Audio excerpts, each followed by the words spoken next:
Di sudut Kabupaten Ciamis, tepatnya di kawasan Cileur, terdapat sebuah wilayah yang dulunya dikenal kumuh dan tak terurus. Permukaan tanah yang tidak rata, drainase yang buruk, serta pencemaran air menjadi permasalahan utama.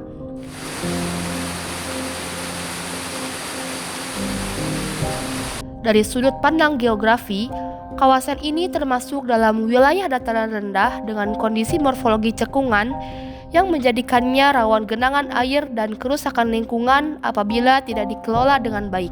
Berdasarkan hasil pemantauan langsung di lapangan, permukiman di sepanjang Sungai Cileur menunjukkan aktivitas manusia atau sosial di mana air sungai tersebut sebagian dimanfaatkan untuk kebutuhan sehari-hari.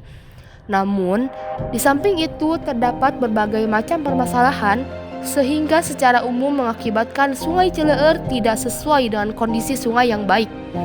Adapun dampak yang ditimbulkan terhadap Sungai Cileur secara global ialah debit air di Sungai Cileur pada musim kemarau sangat kurang. Debit air merupakan salah satu permasalahan utama yang ada di Sungai Cileur. Masyarakat di sepanjang Sungai Cileur bisa merasakan kekurangan air di awal musim kemarau. Di saat tidak ada hujan sebulan saja, debit air langsung berkurang drastis.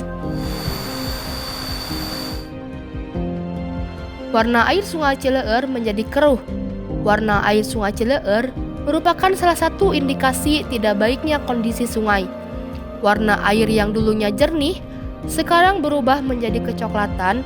Kondisi warna air ini tidak hanya terlihat pada musim hujan, tetapi juga pada musim kemarau.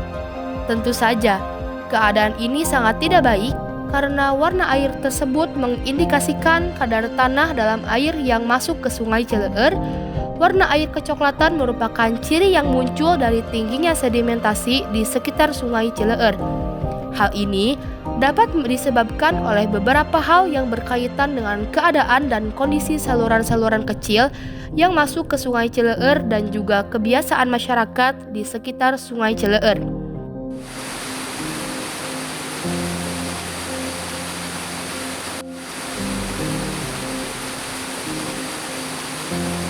Melalui kajian geografi fisik, dilakukan analisis terhadap lahan, vegetasi, dan sumber air. Hasilnya, kawasan ini memiliki potensi besar untuk dikembangkan menjadi taman wisata alam. Vegetasi lokal seperti bambu, pohon mahoni, dan tanaman air dipilih karena mampu menahan erosi dan menjaga keseimbangan ekosistem. Air Sungai Cileur yang dulunya tercemar kini difungsikan sebagai elemen utama taman, memperkuat fungsi hidrologi kawasan. Kini, Taman Wisata Alam Cileur menjadi laboratorium alam geografi. Tempat ini dimanfaatkan untuk mengenalkan berbagai konsep geosfer. Hidrosfer, yaitu air sungai dan kolam yang menjaga kelembapan. Biosfer, yaitu keanekaragaman hayati di dalam taman. Proses penataan ini juga memperhatikan prinsip geografi lingkungan, yaitu hubungan timbal balik antara manusia dan alam. Dari Taman Cileur, kita belajar bahwa menjaga bumi bisa dimulai dari lingkungan sekitar. Ketika manusia memahami geografinya, ia tahu bagaimana caranya hidup selaras dengan alam. Karena bumi yang seimbang adalah bumi yang lestari.